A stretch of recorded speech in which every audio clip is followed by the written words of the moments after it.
क्या नाम है आपका? बताइए। हमारा नाम सुदामा है। वोट डाल दिया आपने? नहीं, अभी डालना है। डालेंगे। क्या चाहेंगे इस बार, किसको बना रही है प्रधानमंत्री? हम मोदी को ही। हम राठौर हैं तो हमें गौरव राठौर का ही चाहिए, झंडा राठौर का ही चाहिए। और राठौर ही जीतेगा, देखते रहना। जो सुदामा वादा करती है राठौर ही जीतेगा। वो मतलब डिम्पल यादव को नहीं जिताएंगे? डिम्पल यादव तो परिवार के हिस्सा परिवार के तो हैं, वो परिवार के हैं, पर मोदी हमें राशन दे रही है और कोई बहन बेटी हमारी कहीं भड़क नहीं रही है, किसी के हाथ नहीं उठ रहा है, बाकी धज्जियां उड़ा रहे हैं 2 मिनट में। तो वो अच्छा सम्मान है कि ये अच्छा सम्मान? खानी करने वालों को धज्जियां उड़ा दी, धज्जियां उड़ा दी जाती हैं एकदम ही। तो हम तो उसी को चुनेंगे जो हमारी बहन बेटी रास्ता चलते देहरादून जल रही है, हम उसको चुनेंगे। पहले क्या हुआ करता था अखिलेश यादव के टाइम? पहले यह होता था, बहन बेटी आंख मार रहे, लड़का हाल पकड़ रहे, गरीब लड़की की हाल है और बाकी धज्जियां उड़वा रही हैं। अब ऐसा नहीं होता, अब हाल भद दे तुना दे रहे। तो हमें इस बात का गौरव है भाई, हमें इसी बात का गौरव है। हमारी इज्जत बची, सब कुछ बच गया। इज्जत पहले? हाँ, इज्जत पहले। इज्जत से सब, इज्जत से बड़ा और कुछ भी नहीं होता है संसार में। सबसे बड़ी इज्जत होती है, सबसे बड़ा सम्मान होता है कि उन्हें एक बेटी, एक पत्नी और एक औरत का वो सम्मान कर रहे हैं। इससे बड़ा सम्मान संसार में हो ही नहीं सकता है। बहन बेटी की जिसने इज्जत रखी और बहन बेटी को मर्यादा समझा, उससे बड़ा सम्मान कोई है ही नहीं संसार में। योगी जी को कैसे देखते हैं फिर मुख्यमंत्री के तौर पर उत्तर प्रदेश में? योगी जी तो बहन बेटी को एक अपने सम्मान के अनुसार देते, एक चरणों के अनुसार उनके सिर झुका करके और उन्हें आशीर्वाद देते हैं कि बहन तुम जब तक हमारा वोट दोगी कभी दुखी नहीं रहूंगी। क्या नाम है आपका? मेरा नाम सारिसा है। वोट डाल दिया आपने? जी डाल दिया। क्या बोलेंगे, डिम्पल यादव जी के लिए वोट डालने वाली है इस बार? नहीं, मैंने भाजपा को सपोर्ट किया है इस बार। क्यों, मतलब वजह क्या रहे योगी और मोदी जी को? जी मोदी जी ने बहुत कुछ किया है, कॉलोनी वो दे रहे हैं, गैस चूल्हा वो दे रहे हैं, राशन वो दे रहे हैं। जिसका खाओ कम से कम उसका बजाना तो चाहिए है। लेकिन उन्होंने क्या किया, मुस्लिम समाजवादी पार्टी के लिए? समाजवादी पार्टी सिर्फ अपने परिवार खानदान के लिए करती है, दूसरे लोगों के लिए उन्होंने क्या किया है? हमारे मुस्लिम समाज के आजम खान साहब को बंद कर दिया, उनके लिए क्यों नहीं आवाज उठाई मुस्लिम समाज ने? उनके समाज का कोई बंद हुआ? वो सिर्फ अपने परिवार को सपोर्ट करते हैं। ये मतलब वो भ्रम में रखते हैं, मुस्लिम समाज को ठगा जाता है। हाँ, ठगा जाता है ये कह के। इस बार क्या लग रहा है, मतलब अपने योगी और मोदी जी को बिल्कुल तीसरी बार लाने का निश्चय कर लिया है। क्या नाम है मैम? नीतू चौहान। वोट डाल दिया जी। इस बार महिलाओं के मुद्दे क्या रहे? मुद्दे ये रहे कि जो भी है ना, मुझे खाली एक सवाल ये पूछना है कि हमारी जो सांसद है डिम्पल यादव, इनने अभी तक यहाँ पर क्या किया? कुछ नहीं किया। जो भी कार्य, जो भी योजनाएं आ रही हैं वो हमारी आदरणीय मोदी जी दे रहे हैं। उसके बाद हमारी महिलाएं इतनी जागरूक हो चुकी हैं। आज के टाइम हम लोग अगर 6 बजे 7 में 8 बजे अगर पहले जाया करते थे समाजवादी पार्टी के टाइम पे, उससे ये डर लगा रहता था कि पता नहीं हमारी बहू बेटी हमारे घर पे वापस आएंगी कि नहीं आएंगी। मगर आज के दौर पे हम रात के 12 बजे तक, हम खुद वहाँ पे इलेक्शन में हम अभी बाहर निकले हुए हैं, 12 बजे भी हम रात में घर पे निकले तो एकदम निश्चिंत निकल रहे हैं। दूसरी बात, हमारा अब की बार ये तय है कि मैनपुरी में सपा का गढ़ जाने वाला है और मोदी जी का गढ़ आने वाला है। मैं एक सवाल पूछूं आपसे, ये जो डिम्पल भाभी है यहाँ, डिम्पल यादव जी बोले कि मेरे परिवार के लोग हैं, मैनपुरी के जो है मेरे परिवार के लोग हैं और परिवार से एक इमोशनल रिश्ता है यहाँ के लोगों से। तो मैं डिम्पल जी से ये पूछना चाहती हूँ कि अगर ये इनके पूरा परिवारवादी, तो ये बताइए जब महिलाओं को ज़रूरत पड़ती है यहाँ पर, जब महिलाओं को कुछ घटना होती है, कोई कुछ कांड हो जाता है, तो फिर कहाँ रहती हैं डिम्पल? तब हम ही लोग यहाँ पे रहते हैं बहनों के साथ, तब डिम्पल भाभी कहाँ, तब परिवार उनका कहाँ दिखाई देता है? तब तो कोई परिवार नहीं है, खाली नाम की डिम्पल है, खाली नाम के लिए सांसद रहती है यहाँ पे। इनसे बताइए कहाँ पे कभी भी ऐसा भी सांसद होने के बाद शायद एक बार भी अगर यहाँ के आके महिलाओं के बीच में बैठ के उन्हें अपनी पूछी होगी। मगर मोदी जी का तो पूरा परिवार है, सिर्फ सांसदी का एक पट्टा लेके वो अपने घर पे बैठी हैं। सिर्फ जातिवाद करके अपने घर पे बैठती, फिर कहते हैं मैनपुरी मेरा परिवार है। कहाँ है आपका परिवार?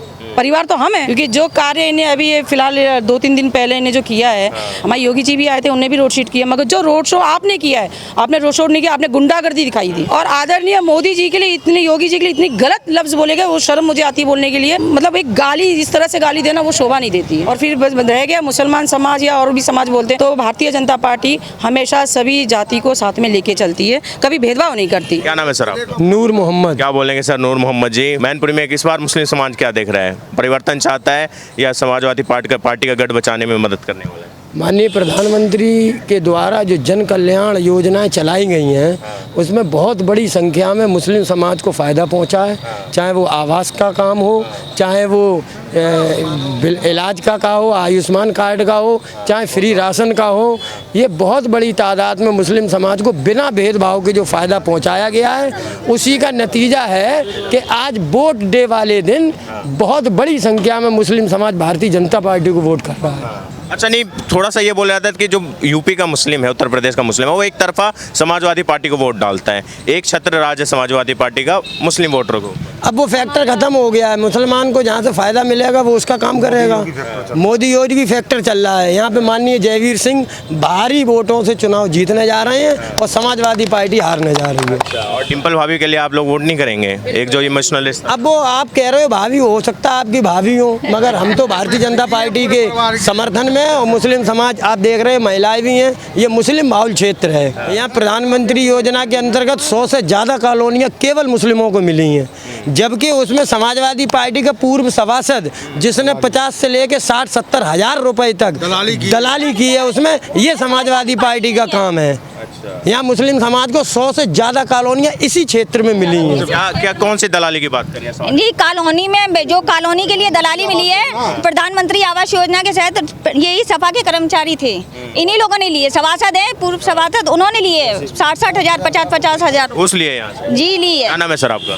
मेरा महेंद्र कुमार वाल्मीकि नाम है। वोट डाल दिया आपने? मैं वोट डाले आया हूँ। से आप वाल्मीकि समाज से आते हैं, ये जो बाबा साहब अम्बेडकर की मूर्ति को जो ये अभी 2 दिन पहले 3 दिन पहले जो अपमानित किया गया है, उन पे चढ़ गए समाजवादी पार्टी के जो कार्यकर्ता हैं रोड शो में, क्या बोलेंगे उसको? आपको मालूम अभी 2-3 दिन पहले महाराणा प्रताप के मूर्ति पे भी को भी अपमान किया और डॉक्टर भीमराव अंबेडकर को आज अपमान क्या कर रहे थे? तो मायावती को मुलायम सिंह यादव ने अपमान किया था, घेर कर विधानसभा में उनका इतना अपमान किया जो मायावती उनसे अलग हुई।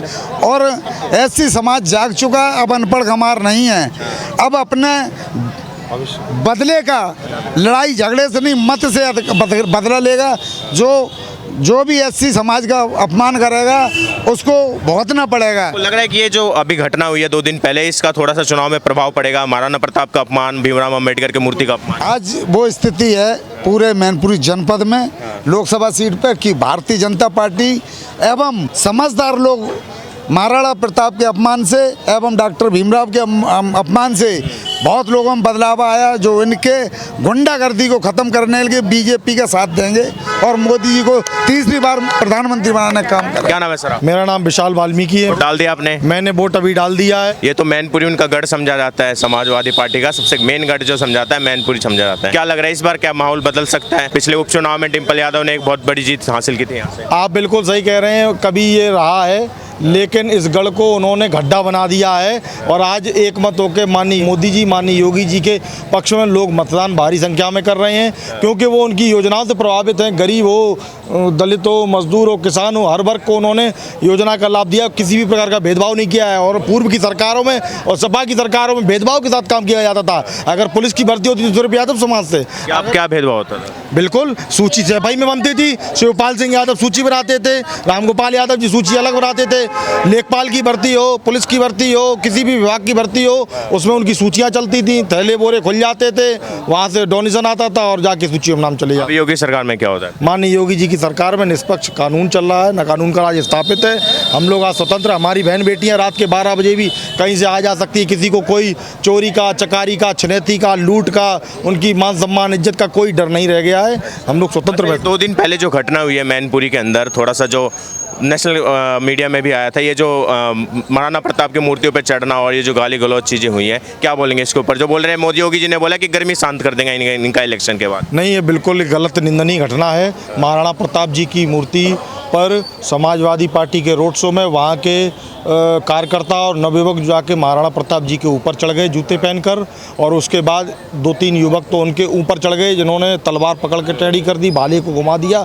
ये महाराणा प्रताप जो है इस देश के लिए शौर्य, जिन्हें मुगल शासन काल में घास की रोटी खाकर हम लोगों को आज जो सुसज्जित जीवन हम लोगों को उनके द्वारा मार्गदर्शन मिला है, लेकिन ऐसे महापुरुष की अवहेलना करना ये समाजवादी पार्टी का चरित्र दिखलाता है कि ये अपनी। योगी जी ने जो बोला गर्मी शांत कर देंगे इन लोगों के इलेक्शन। बिल्कुल, योगी जी किसी को नहीं बख्शते हैं। जो भी कानून को तोड़ेगा उसका बिल्कुल कानून के पालन कराएंगे और गर्मी शांत कर देंगे उनकी। अच्छा, अंबेडकर जी का भी जो बाबा साहब अंबेडकर, उनके भी अपमान की बात आ रही है, खबरें आ रही है कि उनकी मूर्तियों को क्षति पहुंचाई गई है। बिल्कुल, जहां से ये रोड शो हुआ है तो उनके जो अराजक तत्व गुंडा किस्म के लोग हैं, जितनी भी महापुरुषों की मूर्तियां बड़े बड़े चौराहों पर भाजपा की सरकार में माननीय जयवीर सिंह जी ने स्थापित कराई हैं, ये दिखाना चाहते थे कि ये जो विकास आपने इस नगर पालिका में या मैनपुरी नगर में किया है, हम लोग इसको नहीं मानते हैं और ये जूते पहनकर बाबा साहब की मूर्तियों पे भी चढ़े हैं।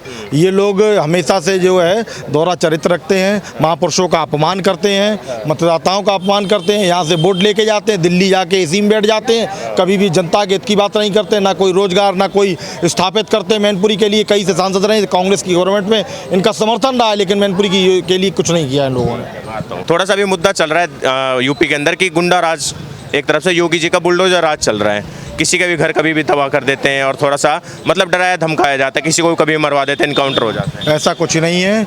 माननीय योगी जी के राज में सब लोग सुरक्षित हैं, सम्मानित महसूस करते हैं। डरने की ज़रूरत सिर्फ उन्हें है जो गुंडागर्दी करते थे, ज़मीनों पर कब्जा करते थे, हत्याएं करते थे, लूट करते थे, डकैती करते थे, चोरी करते थे, छनैती करते थे, महिलाओं के साथ असम्मान की बात करते थे, उनके साथ दुराचार करते थे। ऐसे लोगों के लिए बुलडोजर बाबा जी का तैयार है। हम सब नागरिकों के लिए सुरक्षित हैं। और जहाँ तक अभी बात करें तो बाबा साहब भीमराव अम्बेडकर जी की, तो सपा की सरकार में मायावती जी ने doctor Bhimrao Ambedkar medical college बनाया था कन्नौज में, और सपा की सरकार जब आई तो सपा की सरकार ने उसका नाम बदलकर राजकीय मेडिकल कॉलेज कर दिया। लेकिन माननीय योगी जी ने आज पुनः हमारे असीम अरुण जी बड़े भाई की मदद से पुनः वो डॉक्टर भीमराव अम्बेडकर विश्वविद्यालय मेडिकल कॉलेज बना है। किसने सम्मान दिया? मोदी जी ने सम्मान दिया अम्बेडकर जी को।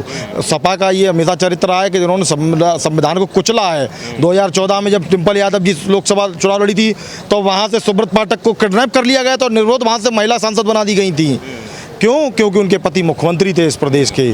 उनके पति के द्वारा उनके शासनकाल में चौकी थानों पर जो है ठेकेदार पट्टेदार छोड़ दिए जाते थे, उनसे गुंडागर्दी चलती थी, खुली आम गुंडागर्दी ठेकों पे, थानों में, तहसीलों में, ब्लॉकों में उनके पालतू लोग छुटे हुए थे जो गुंडागर्दी करते थे, वसूली करते थे, लोगों को चरागाह समझते थे, पैसा उगाने की मशीन मानती थी। वोट डाल दिया आपने?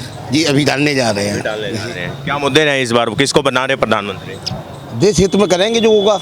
देश हित में जी अच्छा। हम तो ऊपर की सोच करते हैं, देश हित में करेंगे। अच्छा, प्रधानमंत्री यहाँ के सांसद जी को दोबारा जिताएंगे नहीं डिम्पल यादव जी? जयवीर जी को। जयवीर जी। अगर मोदी जी के हाथ मजबूत करने तो हमें जयवीर जी को जिताना है। अच्छा। हाँ जी। अच्छा। ये अगर सोच हम नहीं रखेंगे तो हम फेल हो जाएंगे।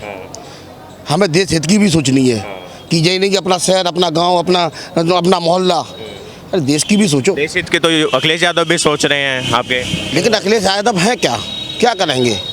आज मोदी जी ने जो करा है वो कोई नहीं करता। अब वो परिवारवाद में फंसे हुए हैं। सब लोग अपने परिवार की होने चाहिए।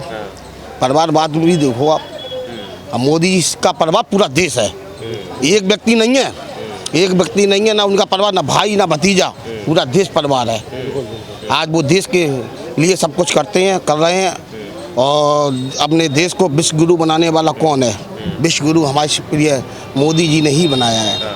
हम तो मोदी जी का सम्मान करेंगे और मोदी जी को प्रधानमंत्री पे फिर तिबारा देखना चाहेंगे। तीसरी बार देखना जी। अच्छा। तिबारा देखना चाहेंगे, मोदी जी हमारे फिर आएँ, फिर वैसे ही जैसे कार्य करते थे वैसे ही कार्य करें। मैनपुरी इस बार लग रहा है बदल देगा। बिल्कुल बदलाव है। सब व्यक्ति जागरूक है। हर व्यक्ति की अपनी अपनी जिज्ञासाएं, उल्लासाएं हैं, सब इसमें निकाल के दिखा देगा। ये नहीं होगा कि मैनपुरी की जनता ने अपने परिवार के डिम्पल यादव को धोखा दे दिया, उनको चुना नहीं? बिल्कुल ऐसा नहीं होगा। मैनपुरी के परिवार उनके लिए ना कभी है, ना कभी था, ना कभी होगा। उनके लिए हमेशा वोटों के टाइम पे केवल मैनपुरी परिवार दिखता है। वोट जब चले जाते यहाँ पूरे जिला मैनपुरी का कोई भी सामान्य व्यक्ति अगर ये बता दे कि हम डिम्पल जी से मिल सकते हैं तो मैं आज राजनीति छोड़ने का काम करूँगा। कोई भी सामान्य व्यक्ति नहीं मिल सकता है। वो विदेशों में घूमते हैं, वो लखनऊ में बैठते हैं, दिल्ली में बैठते हैं, लेकिन कभी भी मैनपुरी जो अगर परिवार बताते हैं तो परिवार के लोगों के दुख दर्द में, सहयोग में कभी नहीं आते हैं।